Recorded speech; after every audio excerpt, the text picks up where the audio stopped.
Hello, I'm Alex Mansfield with Manny Things, and welcome to another episode of Manny Talks Shooting, the show where I talk to individuals all across the shooting industry. We'll talk competition, self-defense, concealed carry. If you enjoy this content, check out our YouTube channel, Manny Things. Without further ado, let's get to this episode. Welcome, everybody. Welcome back to another episode of Manny Talks Shooting, the shooting podcast where I talk to whoever I want to within the shooting industry. But today, we're going to plug the sponsor first. Today's sponsor is Go Fast, Don't Suck. Go get their dry fire targets, your t-shirts, your jerseys, whatever you might need, and some memes on the internet if you feel so choose. So go check out Go Fast, Don't Suck for all your entertainment. But without further ado, let's introduce today's guest. Today's guest is Mr. Jason Bunderson of Dominate Defense. Jason, how are you doing today, sir? Great. How about you? I'm doing fantastic. If anyone cares, we're recording on 3/18 for all you people who actually care when these get recorded. So we're doing good. But no, I'm doing great. It's a meh kind of weather day. It was warm and rainy here, so I don't know how it was in where you're at. So yeah, it was sunny and maybe about 50 degrees. So it was nice. I'd take that any day of the week. It's supposed to rain the rest of the week here, though, unfortunately. Yeah, it's supposed to be nice tomorrow, but I think it's supposed to be rainy and snowy Sunday. So anyway, spring's coming though. Yeah, I'm done of snow. I don't know about you, but I'm ready for snow to be done. I'm so done. I mean, but you live in a worse place for snow than I do, I think. It depends on the year. Yeah. So we got a lot of snow, in December, and then we didn't hardly get anything since. It's just been really cold ever since. Mm-hmm. Well, I don't think the listeners came to hear us talk about the weather, but that's beside the point. So, Jason, right. I know a little bit about who you are. We've been talking for a while now. The listeners may not know who you are. So, who are you, Jason? Well, I'm Jason Bunderson. I'm the father of two boys, Cody and Justin, and I've been married to Barbara for almost 31 years. I have 3 grandchildren, 1 boy and 2 girls. Been an entrepreneur, pretty much full time for the last 5-6 years. So, health and fitness enthusiast, shooting enthusiast. So, Jason, so before you were an entrepreneur, what were you doing for a profession? Well, after I got out of high school and got married, Barbara and I worked at Lazy Boy building chairs. That's where our sewing experience started. And then I drove truck for a while, and then I went to horseshoeing school, and then came home and started a horseshoeing business. And we started our shoeing shops business. That's where we get our sewing skills from. Anyway, I built the shop business. Started that in 2009. And anyway, we were able to take that business worldwide. We're the world's largest manufacturer of horseshoeing shops.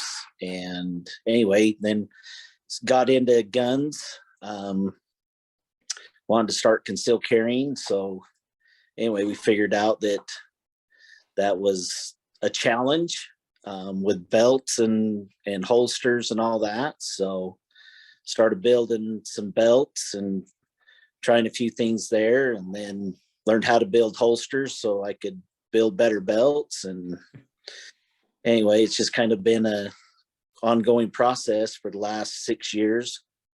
And anyway, well, that's pretty cool. I didn't know a lot about that. So are Lazy Boys the best built chairs around then? Well, they used to be. I don't know now. They shut the factory down that we worked at. So took everything, all the sewing to Mexico, and then they all the upholstery work's done in Mississippi, I think. So they're quite a bit smaller. They had plants all over the United States, and I think they're quite a bit smaller now, actually. So they build a great chair. Yeah. Do you still have a Lazy Boy in your house? I do not. There we go. We don't know. We can't confirm or deny if they're still good chairs. But I mean, No. they're a big brand now, it seems like. Yeah. Since I don't get a good deal on them anymore, I don't buy them. Well, I don't blame you. If you can't get a good deal, you can't, don't get them, right? Right. So working there at like you said, you started sewing at Lazy Boy. Like, what was the biggest thing you learned about sewing there? Well, I didn't sew. My wife started in sewing, and then she became the sewing supervisor. Mm-hmm. I started on a bandsaw cutting wood parts, and then I went to upholstery after that. So I was assembling the fabric onto the frames and whatnot. So what was your least favorite part about assembling chairs? My least favorite part about it? Mm-hmm.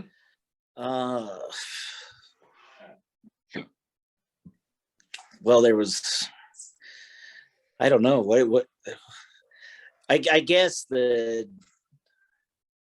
don't know. There was a lot. Yeah, there was a lot. It was like hauling hay all day. We got paid by the piece, Mm-hmm.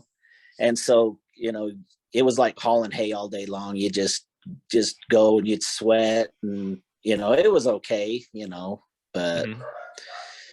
so yeah, that ain't too bad then. I mean, but that reminds you, just keep chugging along, keep making a piece, means more dollars in the pocket, right? yeah. The bottleneck of it was the hard part, getting the parts, and so I was one of the lower seniority people in the upholstery department, and so I'd get kicked off the line all the time and have to go do other jobs that paid a lot less, and so that was probably the worst part of it. The work didn't bother me. It was just dealing with all the BS and ahead of us. So oh yeah, I definitely understand that. Now you said you drove truck for a little bit. Were you like just local truck driving, or was that like cross country or what? yeah, I always just drove local. I started out hauling cream. I'd go to cheese plants and pick up cream and then haul it back to a butter plant.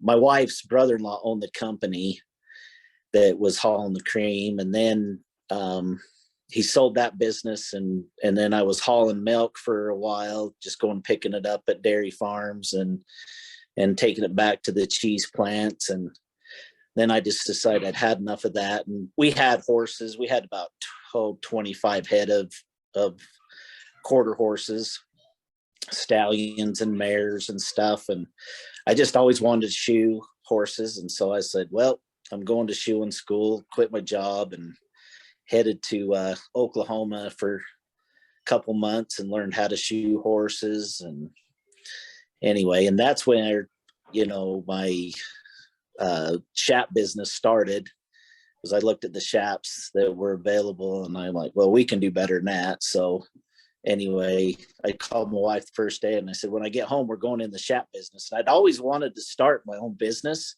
and manufacture products, but I just didn't know what it was I was going to do, So anyway, so we bought a sewing machine, and it was an old Lazy Boy machine that we had kicking around, and so we just started building a pattern and testing it out, and then I took it to market. We started that business with $400 that my wife got from a severance package from when Lazy Boy shut down the plant. So anyway, started that, and it took off. And anyway, and then, like I said, drove truck for a while, worked for a company called Ecolab. Built my chat business while I worked for Ecolab. And you might be familiar with Ecolab from David Goggins. David Goggins worked for Ecolab for a while. So anyway, now, I was doing the same job. Oh, okay. Now, with chaps, like you said, you wanted to make a better product because you knew you could make something better than was out on the market. What kind of set you apart from those other manufacturers or companies' products? The quality for one, and then the materials and the hardware. That was the biggest thing that we brought. We took the shaps, basically, we lightened them up, but made them just as durable and made them so that they were more comfortable. But then we also took some style into it. The shaps that were on the market made you look like a clown. And, I kind of like flashy stuff. So I was like, we should take these shaps and make them into something like a dirt bike rider would wear, like a motocross guy, modernize them. And so that's what we did. And anyway, everybody loved it and they took off. So. Yeah. And those that same design is still being used today in processing the product you're making now. Oh yeah. We haven't changed really anything. Some of the color schemes and whatnot. We do a lot of custom work, and the customers will call us up and say, "Hey, I need it like this." So that's we do some custom embroidery, and then then we have the most innovative pair of shaps because of the belt system. That's how I got my ideas for the gun belts, especially the Mach 1. And the duty belts was from what I learned about making the belt for the shaps and helping horseshoers with lower back and hip pain. So I had a friend who was a cop, and he came over and we just had this new design for this belt system, and I showed it to him and I said, "How do you think this would work for a duty belt?" And he said, "Man, that would be great." Because he had a lot of back and hip pain from his duty belt. And so anyway, we started working on things that we knew from being horseshoers and bend over and, carrying a lot of weight around our waist. And anyway, we come up with a pair of shaps that made the load weightless and also took the pressure off your hips and your lower back. And so I was like, well, I got to do this with gun belts. If I can do that with gun belts, I'll, have a really good product, and it'll be nice to help especially the police officers with their issues. So anyway, it took us a couple years, and anyway, we finally got it figured out and then implemented it into the Mach 1. So I would say the Mach 1 is fantastic. Now, with the duty belt, what you said, cops wear a lot of weight. They got their pistol, they've got all their mags, everything they've got on there. That adds a lot of weight. And you don't think, I guess we wouldn't think about it too bad, but if you're in and out of the car all day, because you're always getting up off your butt and walking around, and definitely it probably adds a big strain on your back. It does. It's mostly in the hips, but then when the hips are hurting because you're pinching off the plantar nerve that goes over your hips, that's where the lower back pain actually comes from. So it's not just the hips, but it sends for some reason it sends pain to your lower back. They call it sciatica, but it's actually your hips are being pinched. The nerves going over your hips are being pinched off. So now I know. Yeah, oh, go ahead. No, go ahead, Jason. Apologize. Well, so most cops are packing around 8 to 12 pounds of weight around their waist all day long. So getting in and out of vehicles and all of that stuff. I mean, it's definitely a challenge, Oh yeah. So yeah, and they carry a lot of weight. They're all, I don't know. I don't know if I could carry all that weight, or I'd want to carry all that weight, right? That's why I'd be like, I'll leave it in the car. But the problem is when you leave it in the car is when you need it. Well, I think we weighed like a limited gun. So, a 2011 platform, with the magazines and everything, and it comes out to 8 pounds. So there's not a whole lot of difference between what the police officers carry and then what people carry all day long at a USPSA match. So, yeah, I never thought about it like that. But so how? I know we've talked, and you said you've outfitted a lot of your local officers with duty belts. And has anyone? I don't think has anyone broken one yet or complained about anything with them. No.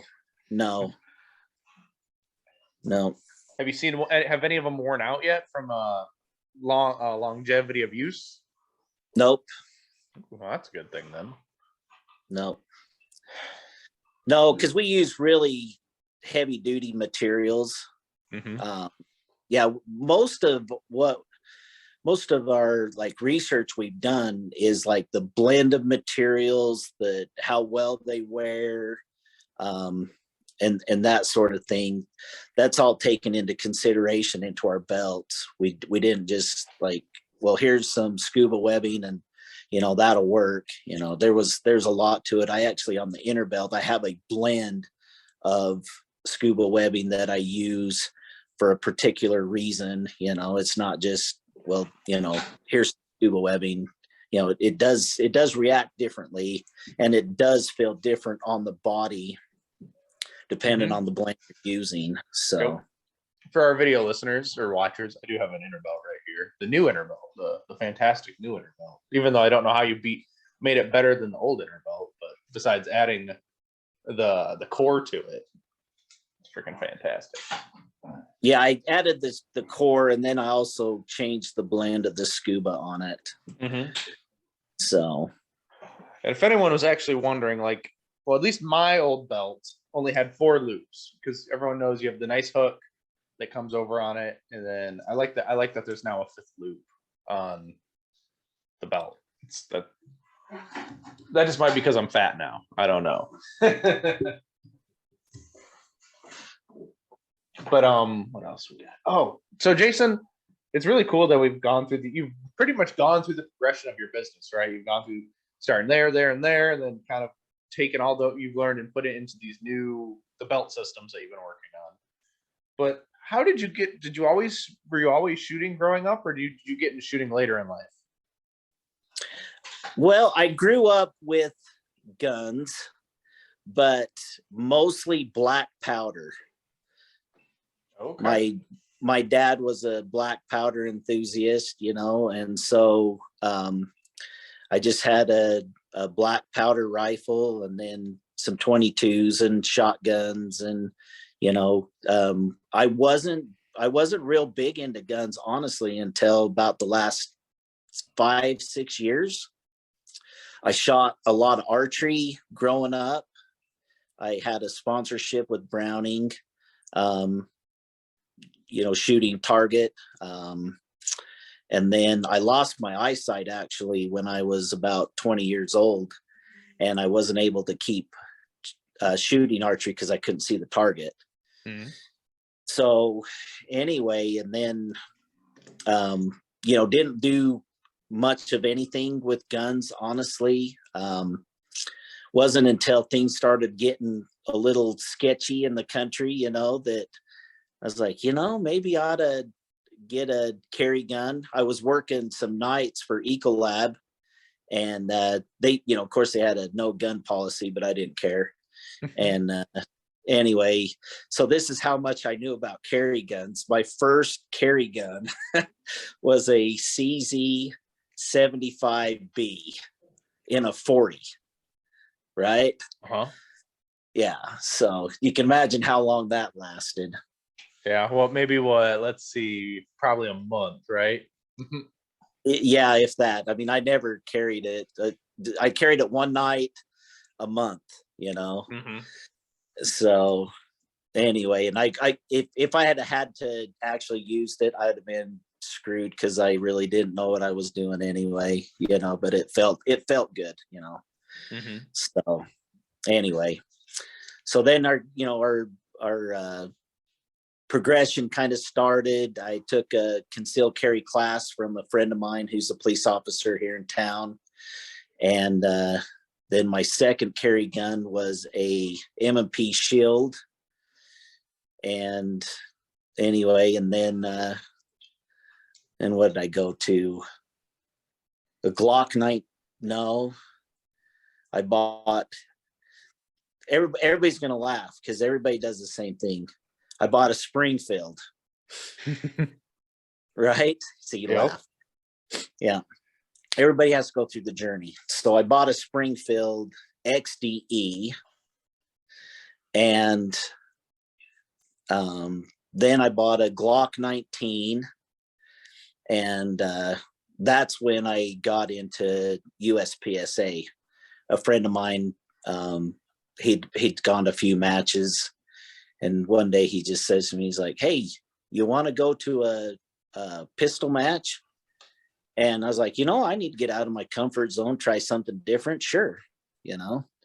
So anyway, so me and my son went and fell in love, and then it was just all balls out after that. Oh yeah. Now, did you start in like limited or production? Well, I had a Strike Industries comp on my gun, so I actually started out in open. Ooh, with an iron-sighted gun. Well, no, I mean, this is how crappy it was. I had a Vortex Venom red dot on it. Well, at least you had a red dot then. I mean, like, it wasn't like you're shooting with a comp and iron sights and open. So I shot that my first match with iron sights, and it didn't go very well. So then, like, I think my accuracy was like at 45%. Mm-hmm. And anyway, so I bought a red dot with one of those plates that goes into your dovetail on your slide, mm-hmm. and put that Vortex on it. And then I went from 45% to 85%. Thought, okay, well, this is fun. I can do this. So mm-hmm. I had that for, I don't know, 3-4 months is all. Yeah, well, that's pretty cool. Then did you move up to anything else, or did you kind of transition out of shooting USPSA a little bit? Oh no, I didn't. I kind of went through the double action phase for a while. Mm-hmm. I shot I picked up another CZ75B, and then I got sucked into the Ernest Langdon Beretta, whatever you call it, Colt. Yeah, the LTT Colt. Yeah. Got sucked into that deal. Bought an LTT, shot that for a couple months, and then God, what else did I shoot? I was just gads. I had a M&P Performance Center. That didn't last very long. Mm-hmm. And let's see, what else did I do? Well, anyway, I tried the Beretta. I was like, because I went from a dot back to iron sights. I'm like, I really need to learn how to shoot iron sights. I just had it set in my mind I was going to do that. So I shot limited, I think, for a while. And then I traded that Beretta to Robert Wyatt for a Shadow 2. God, I love Robert. Yeah. I thought I was going to do that. I thought I was going to shoot that, but that trigger in that thing was just too light for me. I was always having negligent discharges. I never took it to a match. It was just too much. Mm-hmm. So anyway, then I just went back to like a Glock 34. Mm-hmm. I had a PX4 Storm, and I really liked the gun. It shot really nice. But anyway, I wasn't carrying it anymore. And the way I am with guns is like once I'm done with it, I'm so done with it. Mm-hmm. Like I just sell it. I'm like, it's just got to go. And so anyway, so a guy wanted to trade a Glock 34 for my PX4 Storm. I was like, done. And anyway, took it home and I was like, wow, this thing is nice. I couldn't believe how well it shot. So anyway, but I ended up giving that Glock 34 to my kid. And then I bought another Glock 34, but I blew it up. Somehow I double charged one, blew it up. And then this was like at the height of COVID. So you couldn't get what you wanted when you wanted, you know? Mm-hmm. And so I bought a 17, a Glock 17. So then I was shooting that for a while. And then I bought a Canic. What is that? The TP9 Elite Combat. Mm-hmm. Anyway, I still have that one. And I still have the Glock 17. So I used the Canic at the tactical games I went to. So, because you couldn't have a dot on it. That's so silly. They need to put red dots on those. I think they have a red dot division now. So, see, and that was something I didn't know about. I didn't know you did the tactical games. Have you only done that once, or have you done that more than once? I did a half of tactical games. I'm not gonna lie. Yeah. Was it hard, or was it more than you expected? It was definitely more than I expected. But so it's a 2-day event. And, you know, I mean, I was doing fine on the first day and everything. And anyway, woke up at 4 o'clock in the morning and was having a heart attack. So anyway, that put the end to my tactical games for that event. Mm-hmm. So, yeah. Would you consider going back and doing another one? Oh, yeah, absolutely. Absolutely. Yeah, it was a lot of fun. It was definitely hard. It's something that you definitely would have to train for a year, doing CrossFit and strongman, along with a lot of like aerobic, you know, workouts. I mean, it takes a lot of endurance and a lot of strength. Mm-hmm. So my son, me and my son went together. He did the intermediate, and that's probably where I should have got in.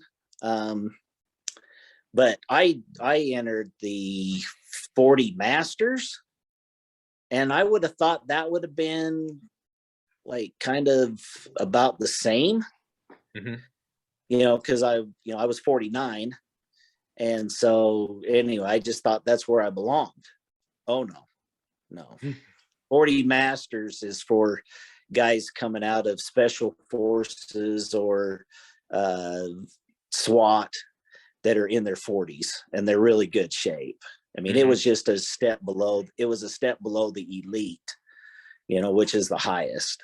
So, but anyway, yeah, it was fun. Great group of people. Man, I'll tell you what, it was about 250 people there, and everybody was your best friend, and it was just a good bunch of people. So, well, that's really cool. I don't know much about the tactical games other than it's exercising with guns and stuff. So, I mean, yeah, it's basically CrossFit, strongman, and tactical shooting. I mean, and the shooting was pretty tough, you know. Mm-hmm. Because you shoot an AR-15 and a pistol, service pistol. We shot out to 300 yards, with the AR-15. So you kind of had to know what was going on with your equipment. Everything's done in a plate carrier and a duty belt. So your plate carrier has to weigh, I think, 16 pounds. Mm-hmm. So yeah. It's intense. Oh, I bet. Now, did you see a lot of your belts out on the range that day? No, nobody has my duty belt. So Yeah. mostly maybe like G Code or, somebody like that, Blue Alpha, your more commercial stuff. Yeah, because I would say your product is very much like a boutique product, but it's very very adequate. It's it's Yeah, comparable. we were wanting to, well, we wanted to do the tactical games to, prove our equipment for one, Mm-hmm. and start getting our name out there with the duty belts. So, but anyway, Mm-hmm. I had the heart attack on the second day, so I had to quit and go get that taken care of, and then um, I'll have to start training again. My boys did a skirmish. I was at the Utah State match that weekend, and so I couldn't do that. But my boys went and did a skirmish that they had there that was close that same weekend, and they absolutely loved it. They had a ball, and so. So, for the uneducated, what's the difference between the tactical games and a tactical game skirmish? So a skirmish is just a 1-day event, and it's just kind of a practice. Oh, okay. Yeah, it's not an actual competition. I mean, yeah, of course you're competing, but it's, there's no prizes or anything. It's just a 1-day, get together and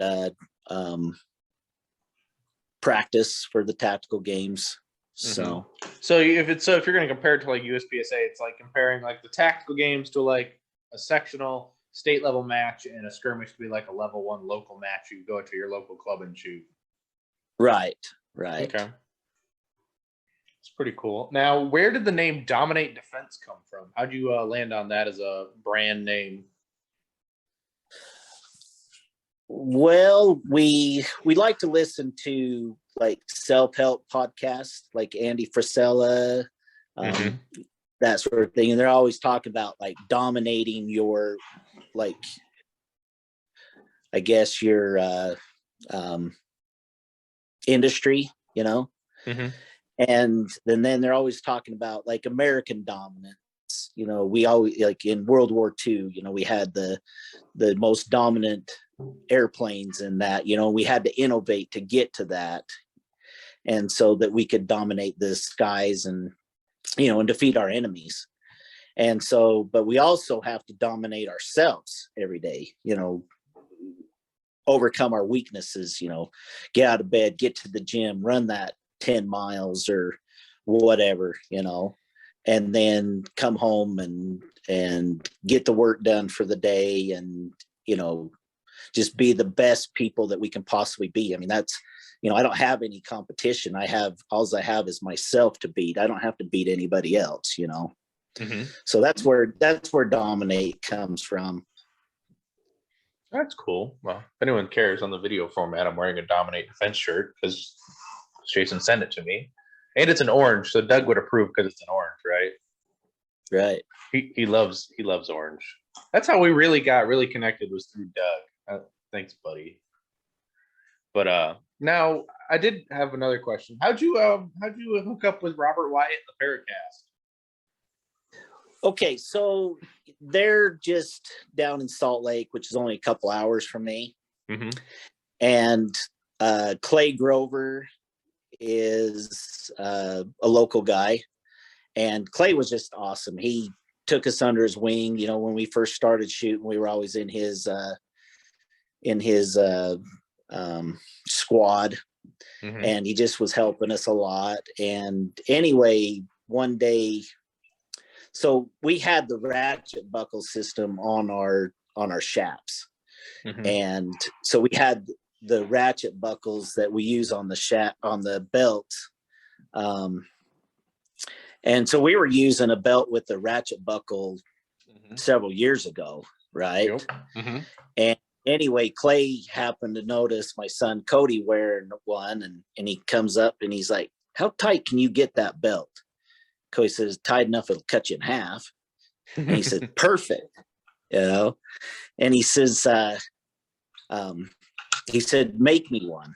And so anyway, we were kind of on this thing. We were trying to figure out how to make the inner belt tighten with the outer belt, right? Mm-hmm. And so Clay came up and we built him a belt, and he just absolutely loved it. It had actually two buckles on it. The one tightened the inner belt and the other one tightened the outer belt. And he was telling Kenny Terry about it. And he's like, dude, you got to build Kenny a belt. And I says, this belt isn't manufacturable, you know, like you have to have the person sitting here, you know, so you get everything just right. And so anyway, I was still working on how to get the inner belt to tighten with the outer belt. And finally one day it just came, and we put it together, and Clay was, you know, still on me. He's like, dude, you got to get Kenny a belt. You got to get Kenny a belt. And I says, okay. And I talked to Kenny, and I was like, look, Kenny, that belt is not manufacturable. I said, I have a new design, and I will build you one of these. And he's like, okay, sounds good to me. And so I built him one. He had the very first one. And so anyway, I think he got it like on a Thursday. Yeah.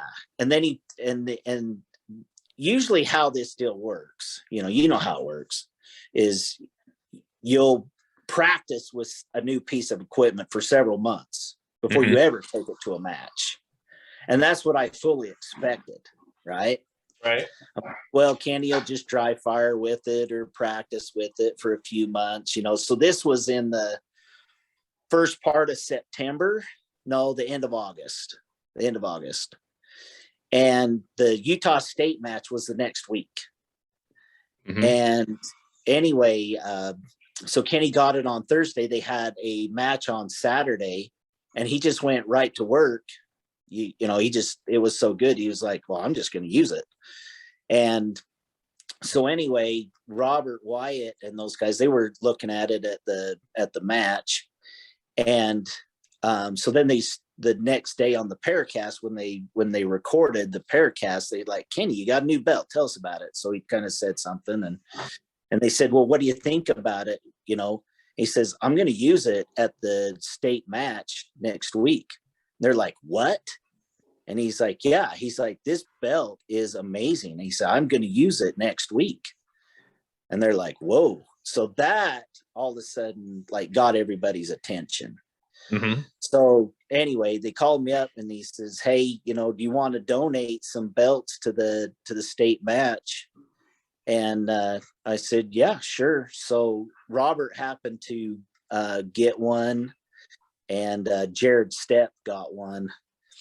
And anyway, so I built them and took them to him and everything. And then next thing I know, I'm getting orders. So that's how it all went down. Yeah, it definitely does.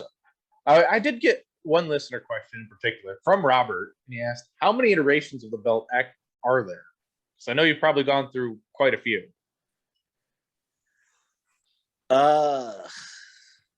You know, we're actually working on a new inner belt right now. So from where it first started, very first started, so inner and outer, 1, 2, then the outer 3, inner 4. So the new inner will make 5. You'll be on the 5th iteration when and this product is how old is this product? Maybe 2 years now, maybe 3. We formed Dominate Defense in 2019, so it's September 2019. Okay, so 2 about years. 4. Yeah. Wow, it's not too long at all. No. And it's definitely sweeping the competition market by storm. Everyone's trying to copy it or imitate it with like cutting their double alpha belts and putting ratchet systems on them. And I don't think they compare. And I think anyone who's used a Dominate Defense belt can say that for sure, because I don't think they can compare to this. The quality's not there for a double alpha belt. Yeah. We have a well, my son Cody is a phenomenal sewer. Mm-hmm. And you know, the people that we have working with us pay a lot of attention to detail. So being horseshoers, like everything has to just be tidy. It's part of our, like, we're a little OCD that way. You know, Mm-hmm. like when we were doing horses, our nails had to line up. If there was one nail that was off, it was coming out and we were driving it again, you know. All the stitching has to be, you know, just perfect. Like that's just how we are. And then Cody's just a fantastic engineer. He can look at something and look to see how to put it together. He likes everything clean and tidy, you know. So honestly, like I kind of come up with the original ideas. You Mm-hmm. know, this is what I want, and then him and I work on it together. And he is just an absolute genius when it comes to this stuff. So, and then he's just very particular about the how it looks. We had to buy a machine that could sew the material, which, you know, it's like you need a table machine, but you know, the most of the, you know, belts and stuff are sewn with what's called a stitcher, and they sew really slow, and they have like these huge needles, you know. Mm-hmm. And anyway, so we had to find table machines that would, that, you know, we could sew the belts with, but also use on our shafts. So anyway, so we have very high quality machines, you know. Like I just bought a new one a couple weeks ago, and it was around $10,000. So Now, how many chaps will it take to pay that machine off? not many. Well, there you go. That's all that matters. I mean, if you produce something that makes it pay for itself, right? Good return on investment Yeah. on that one. Yeah, these machines are so much easier to sew on. They're super, super nice. Mm-hmm. So anyway, so yeah, I started sewing belts myself. It was just, you know, small enough. He was just doing all the sewing, but now it's getting big enough that now I'm helping doing the sewing as well. So Mm-hmm. Yeah, because every time I message you, it's like busy as you're saying, I'm busy as always. oh man, yeah, both businesses are just nuts. So, Mm-hmm. and we're just so glad for it. We're actually able to hire a guy to come in and help us, and he's a USPSA shooter as well.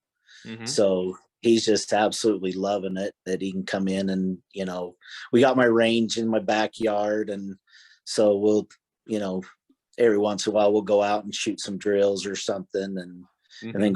go back to work, and we have a great time. So There you go. Now, how often do you actually go shoot on your own, like just like for fun or for practice or whatever? not as much as I would like. Mm-hmm. You know, with the primers situation that it is, I'm being a little bit cautious with what I have, because I haven't seen any primers on the shelves in 6-8 months, you know. Mm-hmm.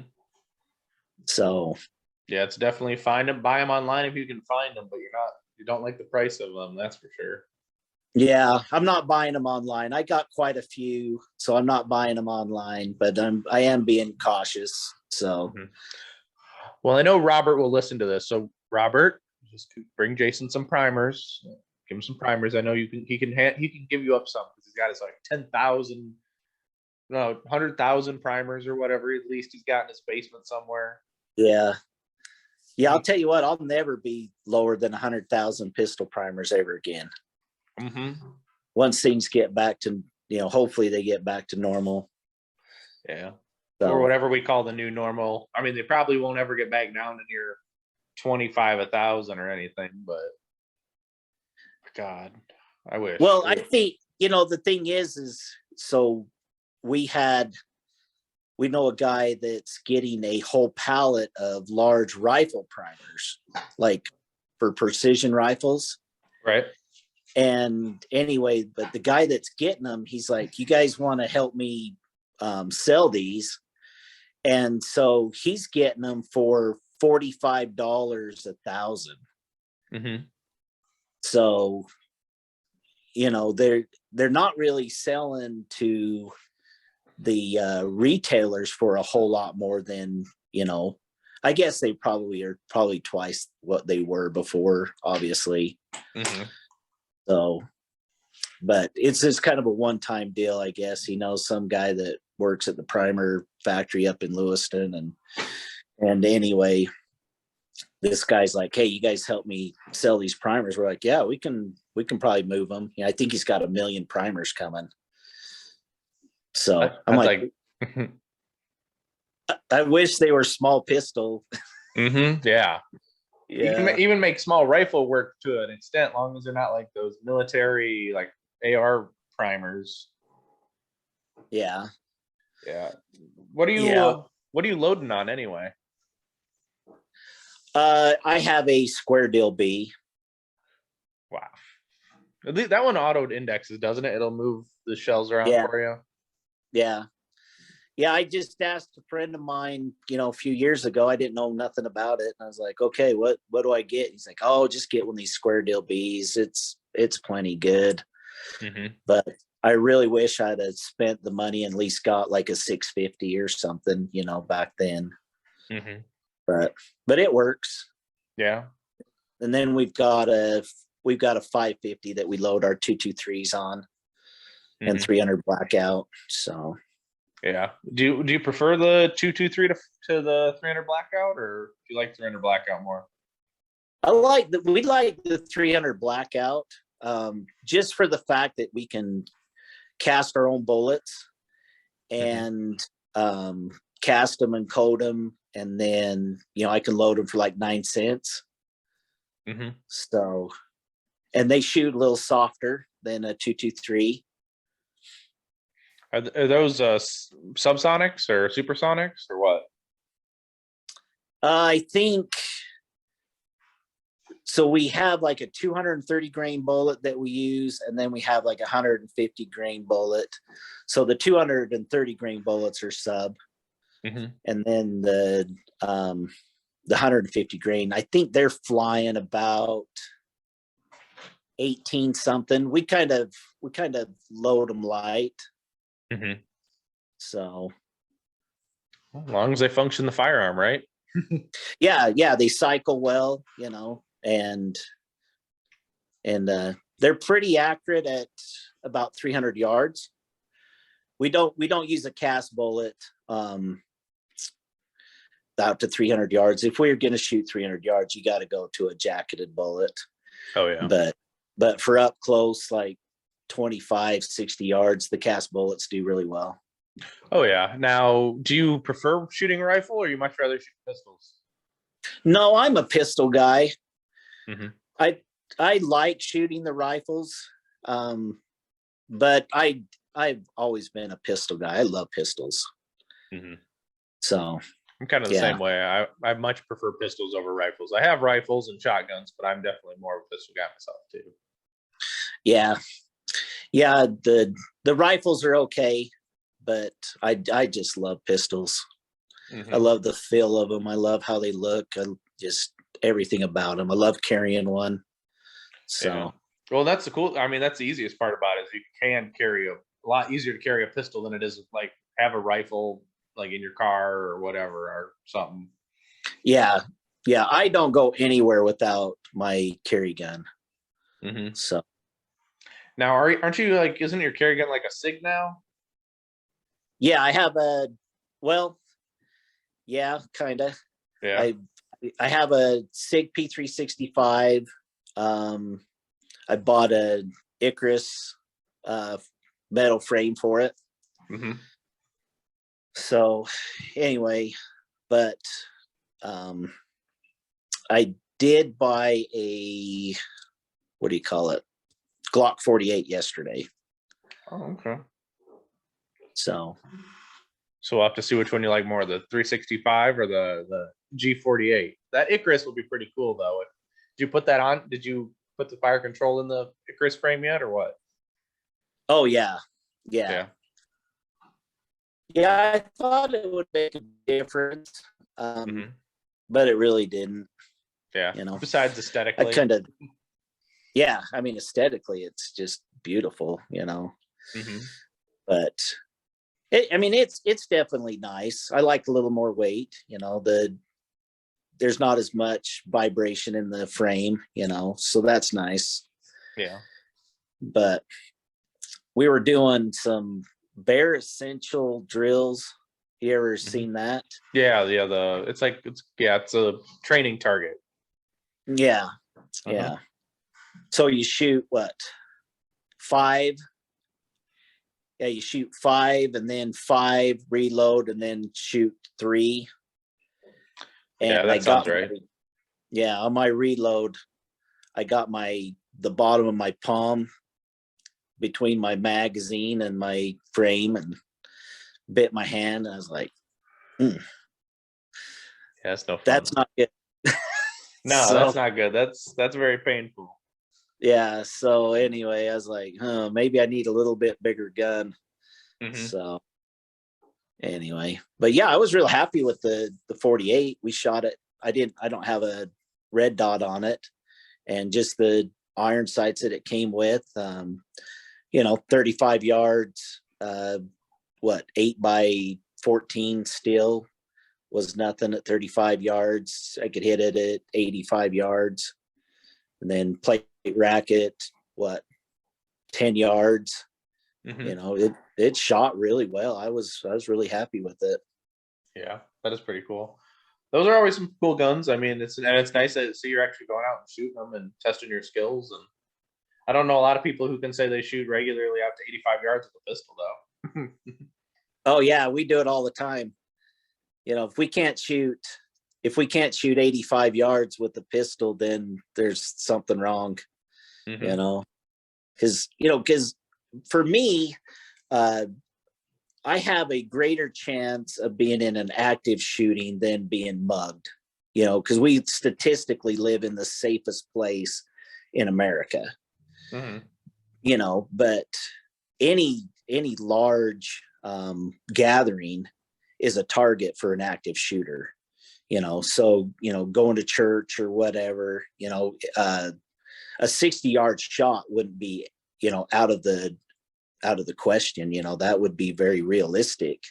And you would have to be able to call that shot and be able to make it. So. Oh, absolutely. Yeah. So we do practice longer distances. So do you have to deal a lot with wildlife where you're at? I have a lot of wildlife. We got coyotes and pesky birds, mostly. So raccoons. Yeah. That's some foxes, but I don't bother the foxes. They're kind of cute. Yeah. So how many coyotes have you claimed? I have never shot a coyote. I've shot at them, but they're pretty hard to hit. Yeah. My son Cody popped one out of the window of the shop a couple months ago. So we live in a big farm area. It's all open, and the coyote just happened to be. Did you remember that ravine I showed you on my video? Yep. Anyway, this coyote was just barely across that ravine. And anyway, he just happened to look out and seen it. And so he shot it. So what did he shoot it with? 17 HMR. Oh, okay. Yeah. That's pretty cool. Did he bring it back to the shop? Or he just leave it? No, he had to go get it. It was the first, it was the largest animal he's ever killed. Yeah. So he's pretty proud. Yeah. Did he skin it or anything? No, it was it was just starting to get cold, so it didn't have its winter hair. Oh, okay. Yeah, so it just went in the trash can. Yeah, well, there you go. One less critter to have to deal with, messing with chickens or the horses or whatever. Yeah. Yeah, we have a lot of them that come really, really close, but I think they got really good hearing and they can hear me coming, Yeah. So Anyway, I don't know what was wrong with that one. She must have been sick or something. She was Yeah. hunting something. She wasn't paying attention, I guess. Yeah, that'd be my bet. Yeah. Yeah. She just, her situational awareness was not where it should be. Yeah, she didn't have that OODA loop, right? Right. She did not. Yeah. Now, Jason, what is who's have you been mentored at all through all this journey, or have you just kind of been like self-taught and self-motivated? Like through my, like building my businesses and stuff. Yeah, or just in life in general. No, no. I really haven't had any help, honestly. Mm-hmm. So, um, I just, I just kind of go with what feels good. I've always just believed in treating people good. Um, I built my shop business, started with $400, and took that worldwide within a few years. And same thing with the gun belts. I just bootstrapped it, and getting it in the hands of people, sponsoring matches and stuff like that. That's helped a lot. Mm-hmm. Get them on the prize tables, and then people take them home to wherever they go, and then they show their friends at the match, and then it just spreads. Never spent a dollar on printed ads or anything like that. I've always just built my businesses by sponsoring competitions. Mm-hmm. Now, for 2022, how many matches are you sponsoring? Right now, as far as I know, like 3 or 4. Okay. It's mostly everything is on the west side of the state. Mm-hmm. So, or I mean, sorry, the west side of the country. I haven't really broke out. I'm selling a lot of belts on the East Coast and all over, really, Mm-hmm. but a lot in California. Wow, lots in California. Well, they got that California money. Have you ever been to a match in California? No, it's probably really big. I think it's like at least 100 people, 200 people per a match. Right. I've only been to one. We went to the Golden Bullet last June, Mm-hmm. and there was 500 shooters. That's a lot of shooters. Yeah.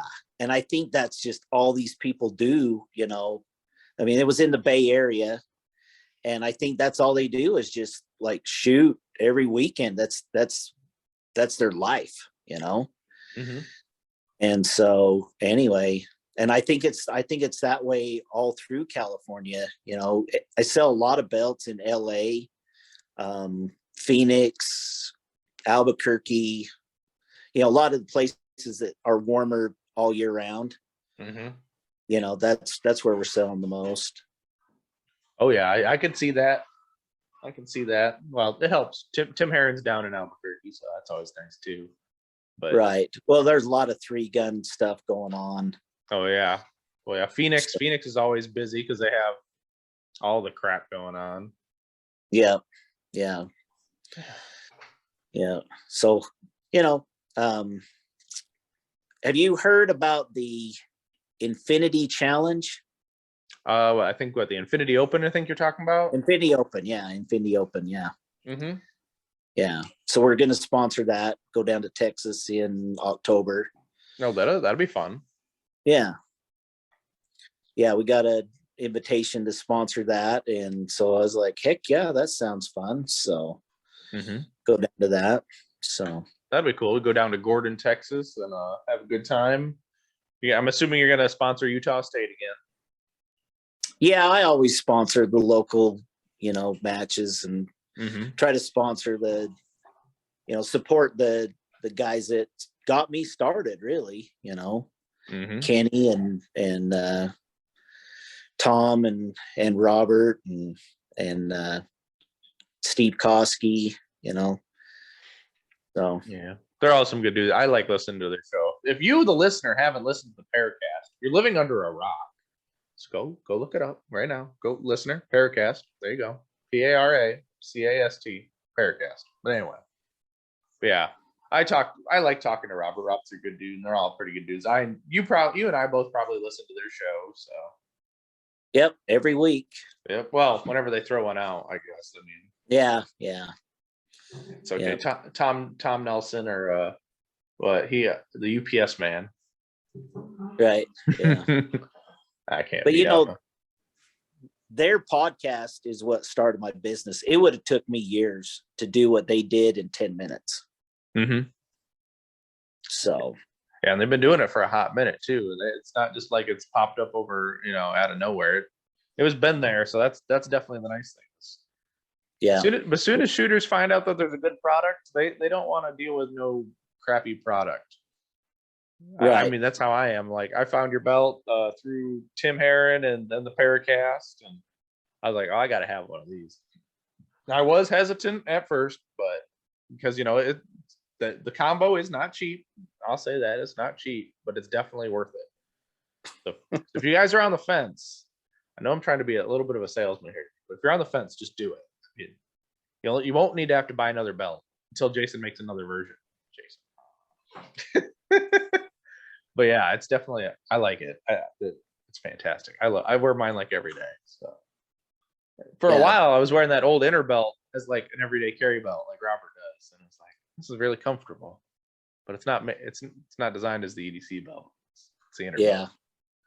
But it's so convenient. You just then you wear your inner belt all day long, and then you put your outer belt on when you get home to practice, and you don't have to take any pants off or put belt loops through anything anymore. It's super easy. It'd be interesting to know how many people are doing that. I at least know of 3 people, not including myself. Yeah. Oh, no kidding. Yeah, not including myself. That's like 3 people. Yeah. Yeah, we've got a new carry belt coming out. We're excited about. Mm-hmm. I'll be excited what you see we come out with. I know you've got a bunch of ideas hidden in that noggin of yours. Yeah. This one is amazing. Yeah. So and most people are like, how amazing can a belt get? But like, just wait. They got to think about it. You've been doing belts and holding things up for a long time with the chaps. That's where you came with the ratchets from. So you've got like this experience of years behind designing and making simple things better. Yeah. Well, and I got a lot of the idea from one of the shooters, that wears my belt. And anyway, he's like, hey, I got this belt. It's not available, but you need to put your twist on it. And I looked at it and was like, gosh, dang, that thing's a pile of crap. Holy cow, I can't believe that even works, Mm-hmm. So anyway, I went to work and engineered something and that looked more like it would work, and it is amazing, especially for appendix carry. Mm-hmm. So, and a lot of people appendix carry. I know I do. I don't know about yourself, but it's my preferred method of carry.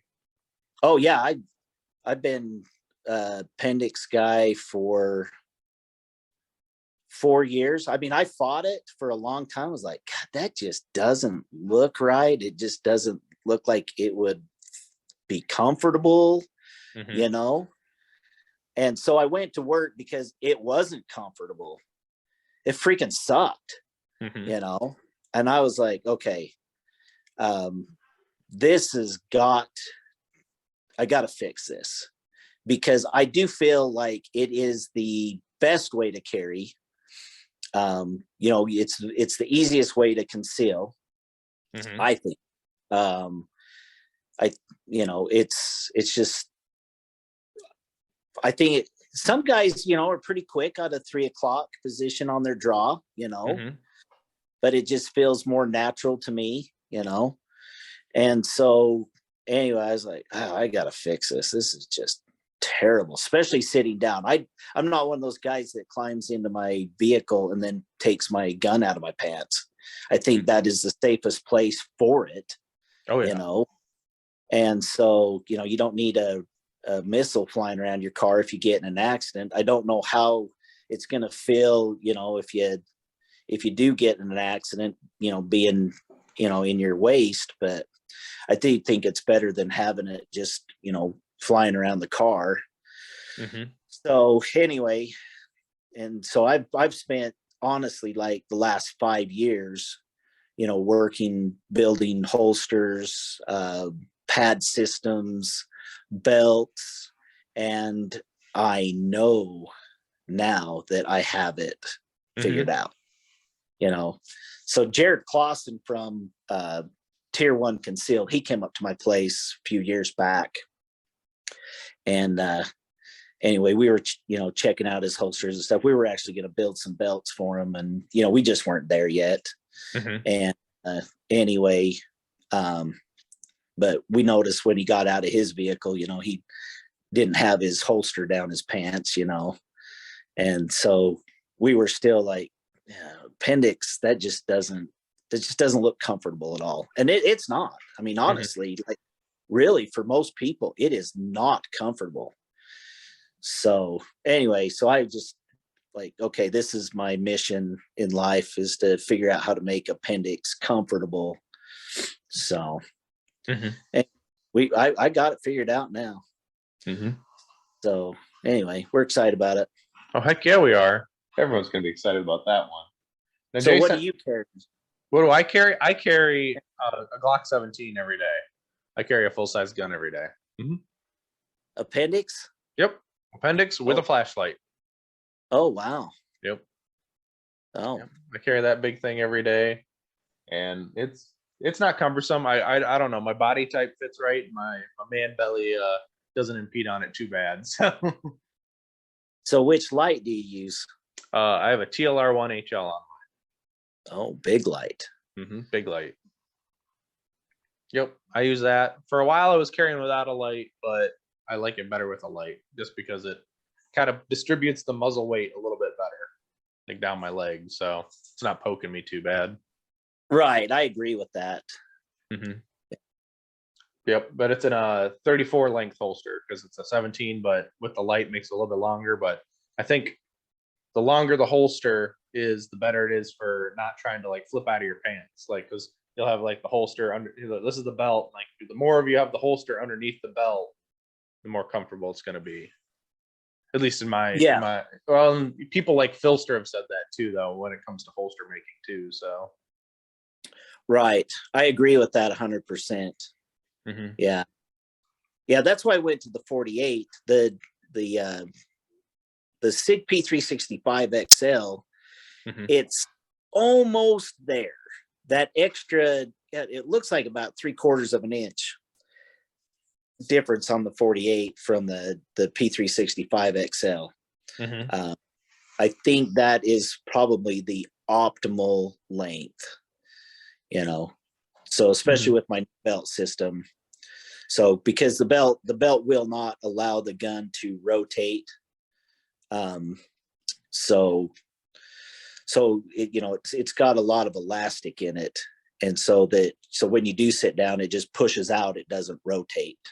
As long as you've got enough room in your waistband, your pants are stretch or whatever, that's the secret too, is getting enough stretch in your pants. Mm-hmm. So how many orders do people not measure their belt size correctly? Very few. Very few. Yeah. Because it is pretty prominent on your website. Like, it is not your pant size. Your waist size is not your pants size. Yeah, I've ran into very few. Yeah, well, that's good. So, yeah. Well, Jason, we're coming near the end of our time tonight, but I do have just a couple more questions for you. But where can the people get a hold of you if they want to order a belt, or where can they find you on the internet? So mostly Instagram at dominatedefense.com. Mm-hmm. Or I don't do a lot on Facebook, honestly. My web person, she's like, oh, you should do more on Facebook, but I don't know. I really like the Instagram platform. So we're at Dominate Defense on Instagram, or they can call me. My phone number is right on my page. So if they have, concerns about sizing or whatever, and they want to discuss their purchase, I'm always answering my phone. So I'm not one of those companies that, like, well, email us and we might get back to you. I hate that. I won't buy from anybody that just has an email deal. So anyway. And then also the website, all the information's on the website at dominatedefense.com. Are you going to update the website or are we just going to leave it as it is? Oh no, we need to update it for sure. That was enough to get us going. Get us going. Yeah. Well, that's pretty cool. Well, Jason, I do want to thank you for your time because it's been fun. I've learned a lot about you and it's been a great time. We've been chit-chatting, having fun. I do want to thank the listeners again for checking us out and listening to this fantastic episode with Jason from Dominate Defense. So if you guys are interested, go check over dominatedefense.com. Go check out their Instagram. Hit them up. Go order a Mach 1 belt. Go order a duty belt. Go get an EDC belt. Go get the trifecta of belts because if you buy one, you're going to want them all. So wait for the EDC belt. Okay, wait for his EDC belt. Go get a Mach 1 and a duty belt like right now. So pause what you're doing. Go order those and you'll thank me later. But until next time, guys, get out and do the things. And I'll see you on the next one.